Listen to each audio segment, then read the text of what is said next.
देखिए, पेपर में जिनके कम नंबर आए या जिन्हें लगता है उनका पेपर बिगड़ा, आपको लगता है कि पेपर बहुत कठिन आया, आपको लगता है कि पेपर आउट ऑफ सिलेबस आया। मैं आपको बताऊं, 90% जिनके नंबर कम आए हैं या जिन्हें लगता है कि उनका पेपर बिगड़ा है, ये सब वो लोग हैं जिन्होंने बहुत लंबे समय से पढ़ाई को छोड़ के रखा था।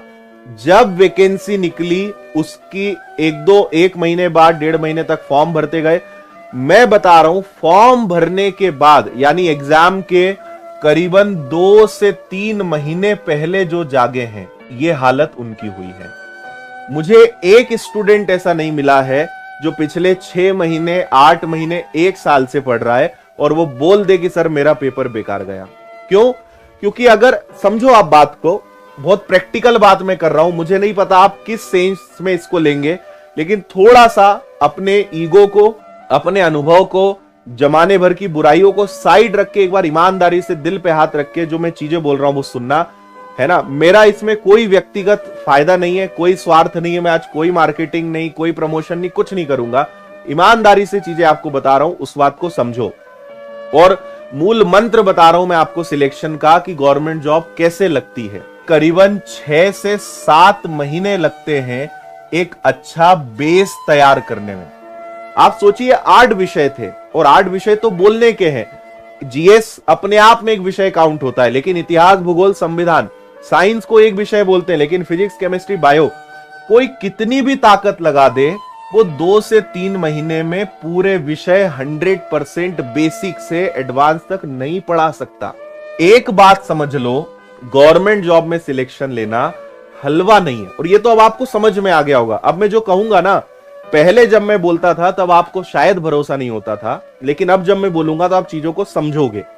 आप ये सोच के मैदान, अभी भी जैसे आपको एसआई का एग्जाम निकालना है, कांस्टेबल का एग्जाम निकालना है, आप अभी से नहीं करोगे। आप अपना सुस्त पड़ गए, अब आप वापस अपने कंफर्ट जोन के अंदर चले गए, वो था ना, वापस बिल में भरा गए। अब जब भूख लगेगी, जिस दिन एग्जाम का नोटिफिकेशन आ जाएगा, जिस दिन परीक्षा में 1-2 महीने बचेंगे, फिर अपन निकलेंगे बाहर, फिर यही गलती दोहराओगे, फिर पेपर बिगाड़ के आओगे। आप किसी पे भी ब्लेम कर दो, आप मेरे ऊपर ब्लेम कर दो, आप पेरेंट्स पे कर दो, आप किसी को बोल दो कि मैं तो ऑनलाइन पढ़ा, मैं तो ऑफलाइन पढ़ा, इस कारण नहीं हुआ। आप किसी को भी ब्लेम कर दो, नुकसान तो आपका ही हुआ। और आपको सत्यता पता है कि 1 महीने, 2 महीने में कुछ भी नहीं होना है। कंपटीशन इतना तगड़ा है, लाखों की संख्या में, 13 लाख लोगों ने फॉर्म भरा था पटवारी का, 9000 वैकेंसीज थी, वो भी पटवारी प्लस ग्रुप 2, सब ग्रुप 4 की सारी वैकेंसी मिलाकर। कहां से 2 महीने में यार पेपर निकाल लोगे? और क्या वो गधा है जो 1 साल से पढ़ रहा है, जिसने 6 महीने पहले कोर्स निपटा दिया, पिछले 6 महीने से टेस्ट लगा रहा है, प्रैक्टिस कर रहा है, क्या वो बेवकूफ है? नहीं है। तो बात आपको समझनी पड़ेगी, 6 से 7 महीने लगते हैं एक बेस बनाने में अपने आप को। क्योंकि देखो, अब हुआ क्या, पेपर बिगड़ने का, कम नंबर आने का मैं कारण बताता हूं। आपने एंड टाइम पे पढ़ाई शुरू करी, आखिरी में पढ़ाई चालू करी, और आप केवल इन 2-3 महीने में सिर्फ सिलेबस ही कंप्लीट कर पाए। सिर्फ आप सारे चैप्टर्स पढ़ पाए, आप उनकी गहराई में नहीं जा सके। और सबसे ज्यादा जरूरी, जो आपको प्रैक्टिस करनी थी, आपको रिवीजन करने का टाइम तक नहीं मिला, है ना। आप सिर्फ सिलेबस ही कंप्लीट करते रह गए और पेपर आ गया।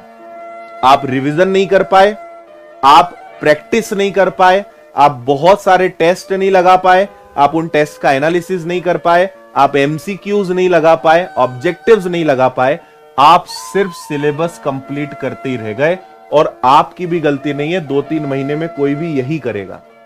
किसी ने बहुत लंबे समय बाद पढ़ाई चालू करी है या एक गैप के बाद पढ़ाई चालू करी है, तो जीरो से उठने में ही समय लग जाएगा। आप 3 महीने के अंदर क्या आप 14 से 15 विषय को पढ़ सकते हो, डिटेल के साथ उनका पूरा रिवीजन कर सकते हो, आप हर चैप्टर की चैप्टर वाइज प्रैक्टिस कर सकते हो, आप मॉक टेस्ट लगा सकते हो, प्रीवियस पेपर सॉल्व कर सकते हो? नहीं कर पाओगे। आप सिलेबस तक नहीं ढंग से कंप्लीट कर पाओगे। लेकिन ये हमारे देश की एक दुर्भाग्यपूर्ण स्थिति है कि जब आग लगती है हम तभी कुआं खोदते हैं।